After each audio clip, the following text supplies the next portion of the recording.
Hi friends, welcome back.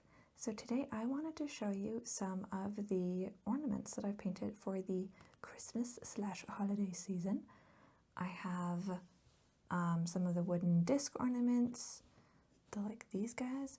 I've got some of these guys, and I have some of these guys, and I even have some of these guys. Very descriptive, I know. That is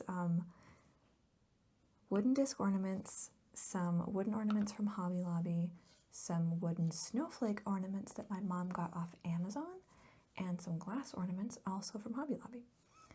I did a bunch of different designs this year. I tried to stick with stuff that was actually going to go really well in my house. Last year I had a pale blue and white theme, which I like, but doesn't super go with my house. My house kind of has deeper, warmer tones. So I wanted, and then I really wanted to stick with more my style, because my intention was to do more paintings like what we did last time, those two little wooden disc ornaments. I wanted to stick with kind of what I feel like I'm most known as, or known for, which is just the woodland creatures, the kind of magical tones, the viridians and thalos, and just kind of bluey greeny tones. So I, for the most part, stuck within that scheme. But let's start by looking at the snowflakes. So my mom got these off Amazon, and I'm pretty sure this one in particular, I just kind of copied what she did, because she came up with a really cute purple and yellow and white that she did with this one, and then I did a pearl sage green as the background instead. And I like it, but it's a little bit more my mother than it is me, which is fine. But from there I moved on to more bold tones and things that suit me a little bit more. And I really liked all of these because these were a good break from having to make big decisions in actual tiny paintings that you're doing. These are kind of a little bit more paint by numbers-y, or at least a little more like a coloring book, because you have certain sections that you can do in one color or another color. So for instance, I have the lighter green and the darker green, and they alternate on these different spokes of the snowflake, which, if you are a creative person and you do something like painting, sometimes it's just really nice to do something simple and something where you don't really have to do a ton of thinking. It's a little bit mindless, but at the end you still end up with a piece that's really pretty and that you can still really enjoy, even though you didn't have to put an insane amount of effort into it, because it's honestly just not always worth it to put a lot of effort into these pieces, especially if they're just for you. Just do whatever makes you happy. If just painting inside the lines, and even on this one, leaving some of it just to that actual wood color, if you like it like that, which I did on this one, if you like it like that, then that's the way you should leave it. And that made these a really nice little activity that my mom got. I'm really glad she picked those up. The next ones I'm going to show you are the glass ones. We got the glass balls at Hobby Lobby, and we have all done different things with them. I say we, I don't think I said who we is. We is myself, my mother, and my sister-in-law. And for the past couple of months, we've been doing ornament painting. Very fun. So this one, I actually painted inside of it with white acrylic. I used a paintbrush through the top, but I couldn't reach any higher up than here. So on the outside, I then did some watercolor ground in a pearlescent white. So that gave it this kind of textury, pearly sheen. And then all of these designs around it are either acrylic or gouache.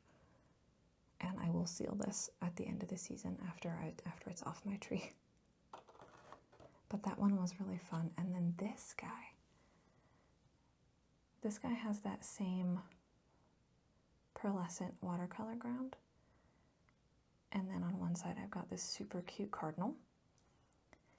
Again, this doesn't super match my house, but it was such a cute design and such a pretty kind of classic style that I just couldn't help it. And I was like, I'm just going to paint this. And if I end up just leaving it at my mom's house, then I end up just leaving it at my mom's house. My mother will not be opposed to hanging one of my ornaments on her tree. And then the last glass one I did is this guy. Assuming it will focus.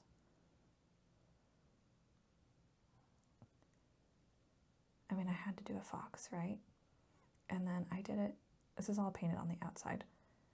The acrylic on the back goes up a little higher so that when you're just looking at it, he's got that like purpley bluey background to him.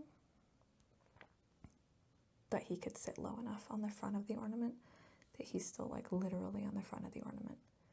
I think he turned out really nicely, even from the back. I don't know if you guys can really see, but like even from the back, he looks pretty good. So I'm legitimately very pleased how this turned out. This is all acrylic. Again, acrylic will come off of glass, so I will be sealing this at the end of the season, but this one does go on my tree. Very cute. I really enjoyed doing those. I would do those again. They usually have those out at Hobby Lobby starting in like August. So if you really want to take the time and seal them and everything before Christmas, you could totally do that. I just didn't get these done in time and then didn't feel like it. And then it was cold and I didn't feel like varnishing because I have to varnish in my garage and it's cold and you get it. So moving into the wooden disc ornaments, I have 3 that are designs that I found online and just thought that was really cute and I would see if I could do my own version of it. So I've got this cute little owl. I have a cute little raccoon. Everything is cute and little. And I had always wanted to see if I could do a raccoon. I think I will try a more realism raccoon at some point, but he's a good start. And then you always see cute gnomes, and I had never tried doing one, so this one was really fun. I might do more gnomes next year because he's really cute and my mom really likes him. And then there's also this guy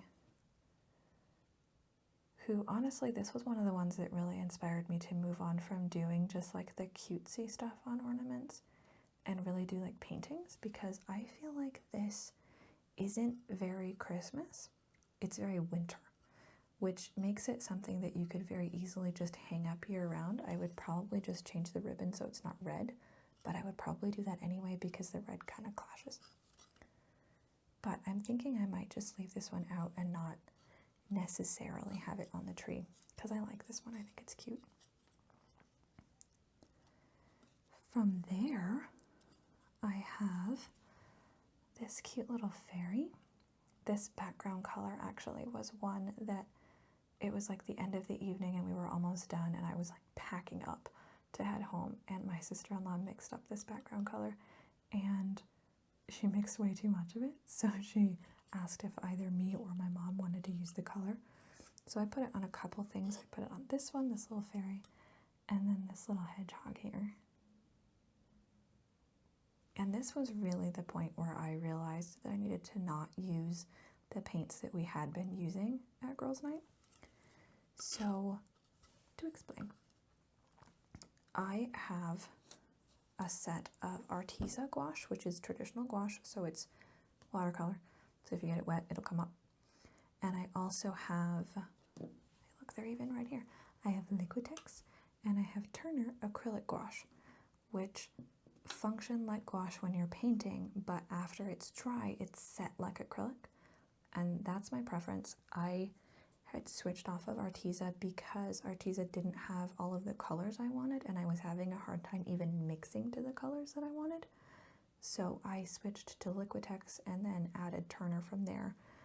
So that, I mean, for instance, I use these little gray containers for all of my paints. This is full of just blues and greens from Turner, because while I can mix to a lot of these colors, I find it just so much more convenient to be able to have pre-mixed colors that you can mix together to get like secondary and tertiary colors that would be super difficult to achieve without just having like random base colors instead of just your 3 primaries.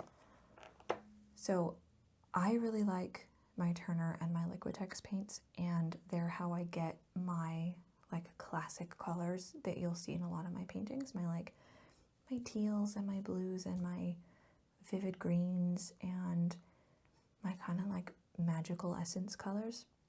All of those I get from Liquitex and Turner, and Arteza just doesn't have the color quality that I like for what I had wanted to paint. And I really realized that after these two, because these two I tried to get into my usual color schemes, and it's a little flatter than I wanted. Like even the fairy, who she should be a lot more bold than that, she just looks, and I don't know if this is going to show up on camera, but she just looks a little more flat than what I wanted, and I don't love it. So after that, I started bringing my Turner and Liquitex paints with me, and then I've come up with stuff like this, which is a little bit more me, more my color style. I have another one that's like this, that's a Christmas tree, and I cannot for the life of me figure out where it is. I know I took it to paint night because I taught it there, and I know that I brought it home, but somewhere in the middle, or somewhere at the end probably, because it's in this room. There's not many places it could be hiding. Somewhere in this room, there's a Christmas tree. We have to find it. Not today, I don't feel like it, but there's another one in this scheme that's a Christmas tree. And then with doing this one, I had decided that I was going to paint ornaments for some friends and some coworkers and stuff. And then the first two that I did that were supposed to be for friends and coworkers, I love, and I can't bring myself to give them away, so I'm not going to, and my friends and coworkers are getting candy. But look at this little guy. This is the tiniest fox I've ever painted. He's about 3/4 of an inch high, and I just love him. He's so cute. How do you give that away, right? I just can't do it. And then this one, he's all curled up in a little ball. He's so cute. I can't give that away. And both of these were basically just born out of, I have my usual paints now. And you tend to be more creative in the medium that you're used to. And I am used to acrylic wash. So the last few that I have, these two obviously you have seen because we did them together. The crack on this one, oh my gosh, it's gotten so much worse. I think in the video it came down to like there. It's almost to his head now. I'm so sad. I'm honestly kind of torn as to whether I should have finished this one or not. I am going to go to the store and get some wood glue and see if I can just make it stay together at least. And if it cracks all the way through, then I'll just glue it back together and call it good. But he turned out so well, and then it's cracking, and that's just making me really sad. I also have this little fox who, he's not my favorite, but my mom really likes him, so I'm probably just going to leave him. It's a little fox sleeping. And the last two, I actually love both of these.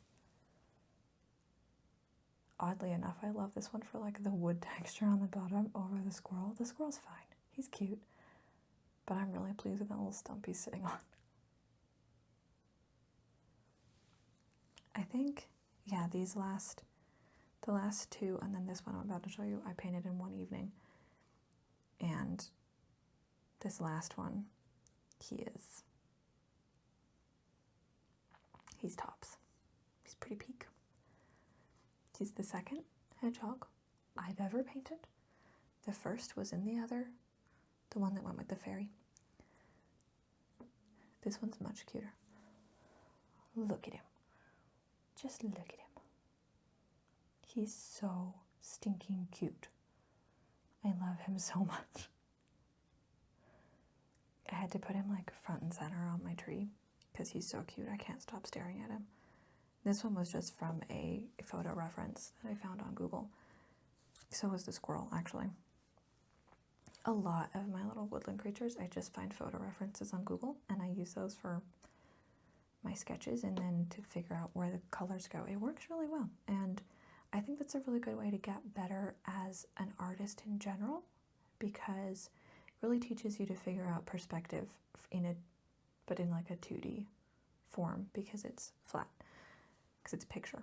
And then it's just like taking that and translating it into paint, which I think is really fun, and I think it's a great way to do it. These have been so much fun. Let me know what you guys think, because after I did these two, I had this idea of next year I will have my website up and running. And if you guys like these little ornaments, these are like 2 to 3 inches in diameter. Yeah.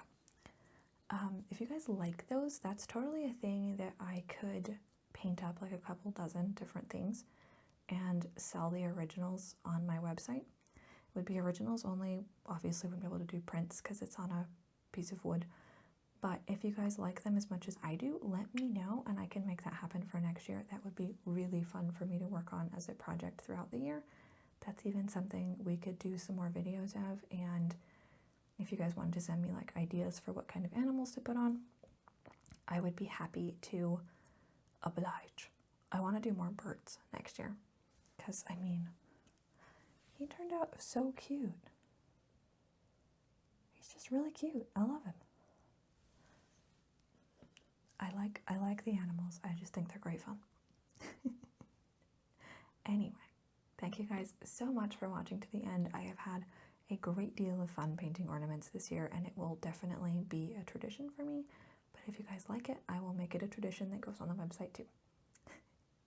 Thank you all so much for a fabulous year. Thank you for helping me reach 500 subscribers. That is insane. I honestly never thought I would have this many people watching my videos, so thank you so very much. Have a very Merry Christmas, a Happy New Year, and I will see you in 2024. Thanks, guys. Bye.